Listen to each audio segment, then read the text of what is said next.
Semaines seulement Donc, à la dire comment Mamadi Doumbouya c'était un bandit. Jamana Kono, contrat même au de boulot. En allant président là, au contrat bouillé. Au contrat là, c'était moins cher le prix de carburant pour les Guinéens. Donc, pour que Akaseka War se retourne, aïe mouneke, Guinée pétrole boro mina, aïe pétrole boro, aïe au Guinée. A Kenga pétrole boro Guinée, aïe pétrole contrat dit compagnie Warema, ko Sahara Group. Au pétrole contrat dit Loma. Donc, l'oublié pétrole est 600, de $15 de prix qu'avant. Donc, au $15 de plus comme avant là, au Warbeta Djonkou. Qui récolte tout cet argent? Qui raquette tout cet argent? C'est Mamadi Doumbouya et ses compatriotes. Tellement qu'il veut s'enrichir illégalement. Il a failli que à pétrole mais réserve là à Belgique. Donc pétrole mais réserve là non au Belgique là non seulement qu'on a tout au Belgique placé mais imagine-toi pétrole est placé il y a $15 de plus de prix. Vous voyez comment ces bandits volent le pays en ciel ouverte. En ciel ouverte. On ne peut même pas imaginer leur capacité du vol. Ça dépasse toute capacité d'intellectuel. Comment l'Afrique peut se construire avec des bandits comme ça? Vous voyez? De Moldova me voit qu'il y a une coffre à te passer. C'est la vraie. Attends, il y a un grand mot là ça. Venez à fois on est là. Moi, je suis à la sonama. C'est fini. Ni ne va payer avec Keroubla. Il faut jeter les cœurs. Non, mais Keroubla, avec chaud signaler, il faut laisser les cœurs. Avec bouton d'hydro, il faut pousser les boutons et partager. Donc, maman dit c'était un bandit. $15 de plus. Donc, il y a ça en termes d'économie.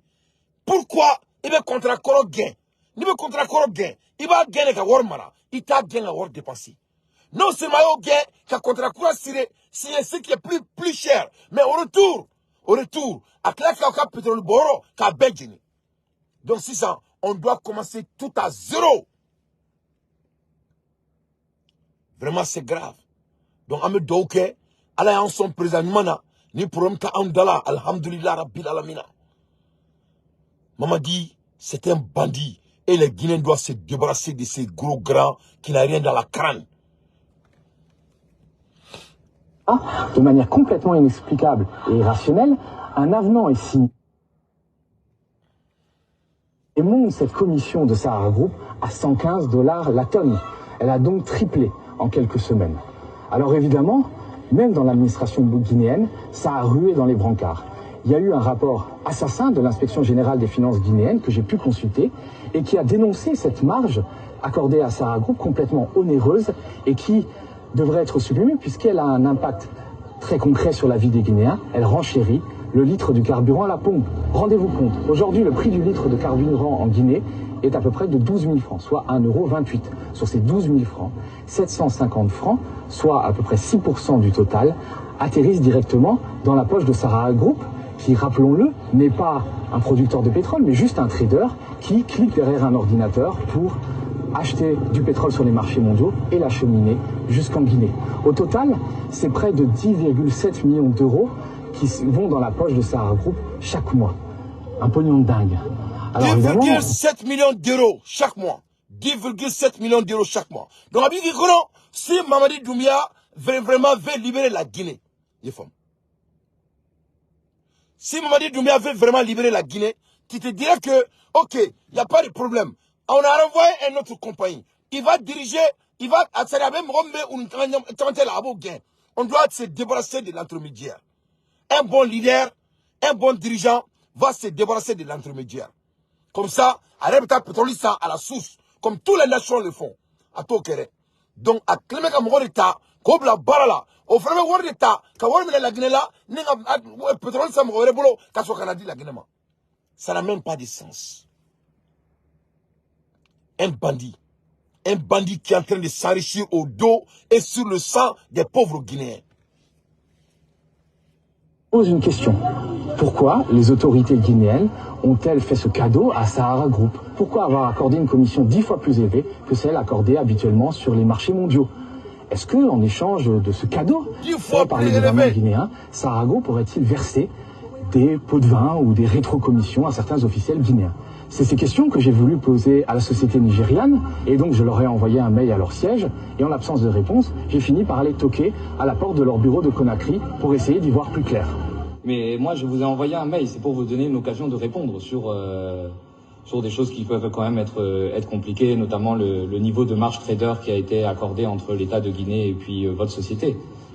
Je veux dire, je veux répondre une information comme ça, ils vont essayer de vous répondre. Qu'on se le dise, l'affaire sent le soufre. Et ce n'est pas fini. Vous vous souvenez, je vous avais parlé de la société publique guinéenne, la SONAP, qui est en charge de la gestion des hydrocarbures et qui a passé ce contrat si douteux avec Saharago. Un contrat qui a d'ailleurs été validé par le président de la République en personne. Eh bien, la SONAP prélève elle aussi une taxe sur le carburant à la pompe.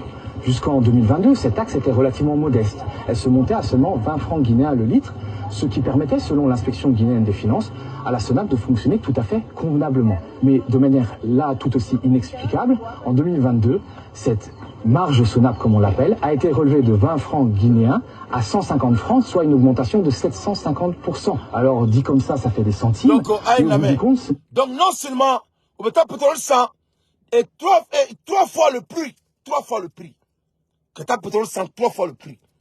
Un pays intellectuel, un pays qui a la capacité d'économie. Déjà, ça, c'est du vol, flagrant délit. Deuxièmement, ils ont aussi augmenté le prix des taxes de 20 000 euros et 20 000 francs guinéens à 75. Donc, ce qui est 75% d'incrément. Donc, Mamadi, il n'a pas l'intérêt de la Guinée. Il s'emballe des Guinéens. C'est un bandit. C'est un bandit. Voilà pourquoi il ne peut pas travailler avec Assimi Goïta. Voilà pourquoi il ne peut pas travailler avec Burkina Faso. Voilà pourquoi il ne peut pas travailler avec le Niger. C'est un précaré de la France. Un joug. Un bandit en flagrant délit. Un voleur très pur.